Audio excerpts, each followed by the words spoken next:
Well, good Tuesday evening. Oh, yeah, it's Tuesday evening.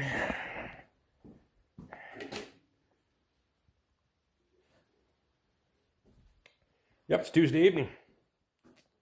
What are you doing tonight, Rick? Well, 2005 F150 has some four-wheel drive engagement problems. Pretty common issue on these things. IWE, you hear grinding noise in the front end, etc., etc., etc. Long story short, we're going to get into it. We have, these don't have the traditional old style lockouts. It's got what's called an integrated wheel end. So the engagement happens back there. This is your IWE. Those wear out, they fail over time. Not that much different in lockouts, although lockouts last longer than these bastards, but common problem. So we're going to dive in and get this thing fixed up, and we'll take you through the process the best we can. Don't have a camera stand, but I'll fucking figure it out. Thought I did, but I don't. So on these older ones, you want to go ahead back here, disconnect your vacuum line. Some of the newer style have the brake hose bolts to the knuckle. You want to unbolt that so it can swing away. Take your tie rod end off. This thing's getting a new tie rod end anyway because it was getting a little loose. So the nylock nut on there didn't want to come off, so we zing-zang that bastard with a DeWalt cordless grinder. So while we're here, we'll just make more room by taking this son of a bitch off.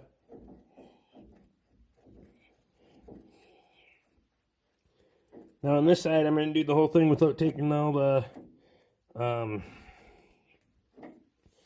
brakes and all that stuff apart. On the other side, we got to put a wheel bearing in on the other side, so obviously we're going to be taking the brake stuff apart.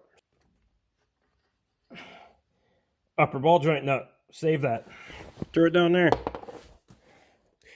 Now we got to take the nut off the axle shaft. 13 millimeter. So this one, the upper ball joint nut and tie rod end, both 21 millimeter in most applications. If it has aftermarket parts in it, it may be 19, even possibly 18. All right, 13 millimeter deep well. Ratchet.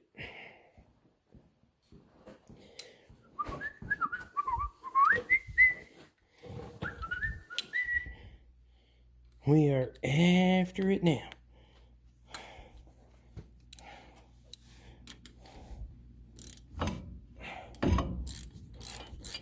One hand in this, so that is a torque spec of 10 foot-pounds on that. The rest of these, I'll tell you right now, tight. Tight. Because of that little needle bearing, that little bearing that's right in there, that's why you want to be right at 10 foot-pounds so you don't wreck that little sumbitch. Now we need a hammer.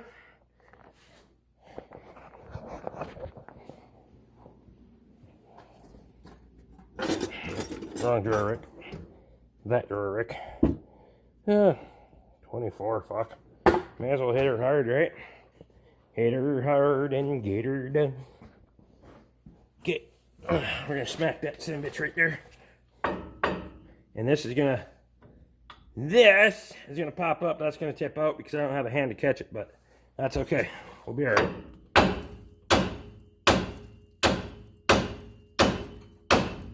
There we go. Well, that's how you do that without using if you use a pickle fork and stick in there, you're gonna wreck that ball joint. So you smack that knuckle, the impact releases it from the taper. We can go ahead and separate that. So I'm holding that up with my knee. I'll pull that up out of there. Maybe. Okay. So we got that up out of there. Oh, that's right. We gotta unbolt that bracket on this older style. That one right in here. It's gonna be a 10 millimeter right there. That'll give us a little less strain on the brake hoses. So we'll do that real quick and we'll come back with you. All right, so what we did was we took that bolt out. You can see that bracket's loose. It only drops it down about 1 inch, but it takes all the tension off these hoses So you're good to go there.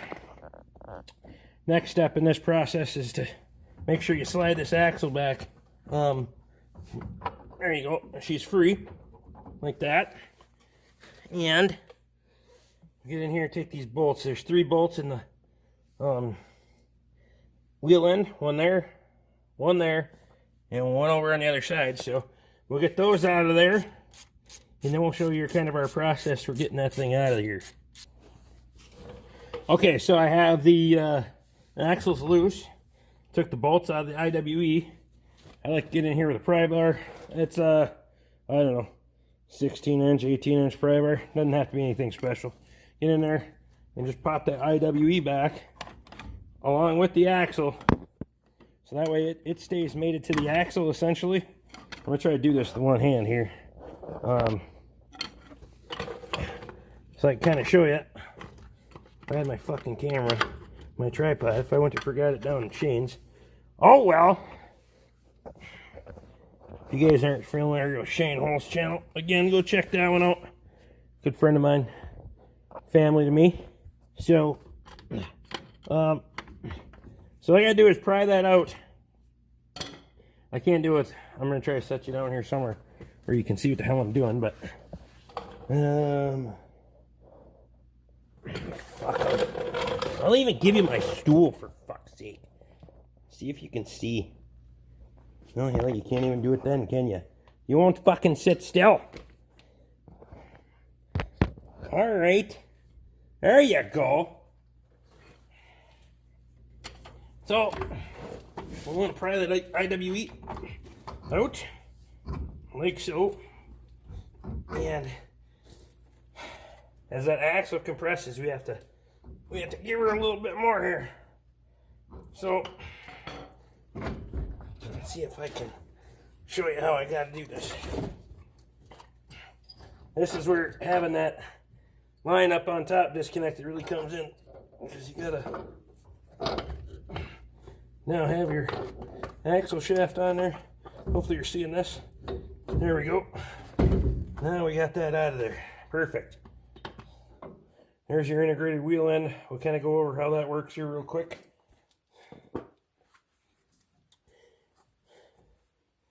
There is vacuum applied to this to pull it away from the wheel bearing. It allows it just to slide onto the axle. When the vacuum is released, it releases, the collar drifts out and engages with the wheel bearing, engages the 4-wheel drive. So this moves in and out like, well, should move in and out like so. Doesn't, because this part's failed. We gotta go ahead and clean all that dirt, grime, and junk out of there, and clean up these ends here, because it should seal right there. It hasn't been for a while, so we're gonna go ahead and clean all that up, and we'll show you the new one here in a little bit. All right, so kind of want a beer. All right, I'll explain this to you first. All right, so we're gonna, here's your old IWE. Should flip this over for comparison. The new IWE, except this is not an IWE.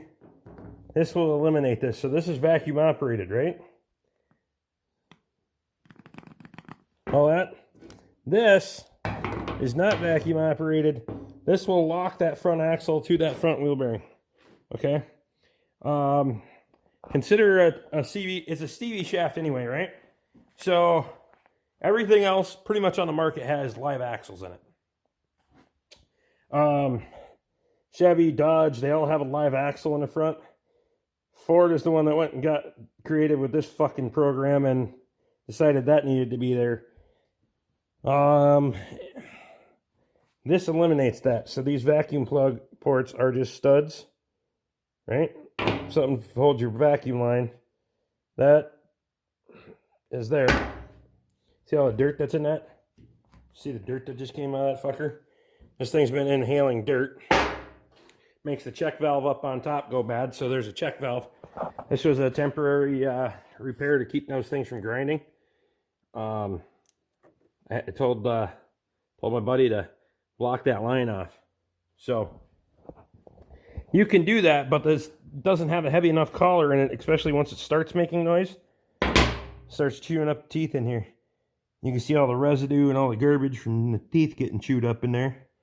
These ones, look at how heavy these ones are. Side-by-side comparison of that collar. Look at the thickness difference. That one versus that one. Now, I know Luke Strasher is going to give me a ton of shit for this. That's a Dorman product, 600 405. There are a few out there that I do use, bud. Just how it is.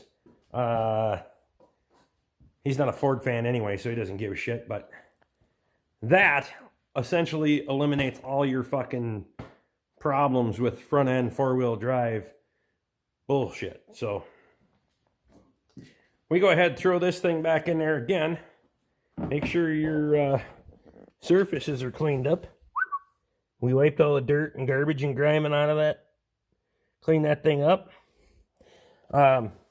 These are greasable as well, so once we get it in there, we will shoot that thing full of grease. That should solve your problems. I'm not going to go through the reassembly procedure per se. Well, I'll hit a few highlights on the way out. But I'm going to start putting this thing back together and we'll be back with you. Alright. So, another trick that might be kind of handy for you here. When you're putting the ball joint back in and or the tie rod end. A lot of times with this nylock nut, it wants to spin that stud and won't go in there.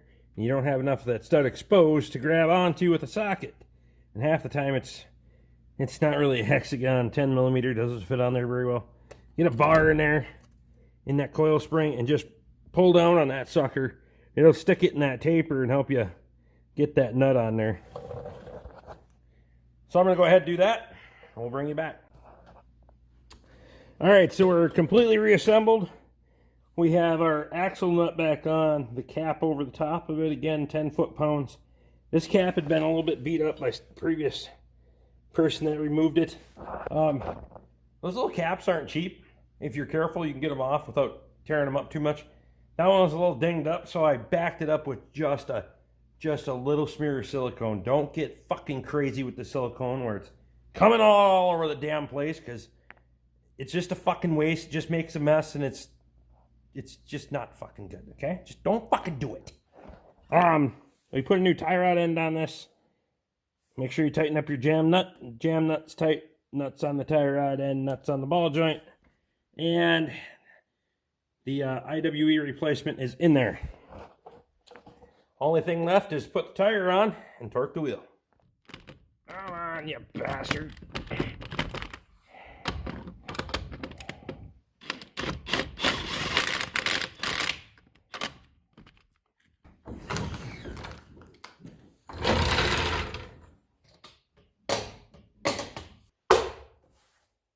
That is the IWE Eliminator Kit on a Ford F-150. 2004 to 2008 and or newer. This is the kit for 2004, 2008 for sure. After that, make sure you're checking by application. Same process. It's just a little bit different part, I believe. All the way up to 2014. You can go. Just make sure you're checking your parts application and follow the steps. Hope you guys learned something today. If you like what we're doing, throw me a thumbs up. Subscribe if you haven't. Ring my bell, get my notifications. And hey, come on back for the next one.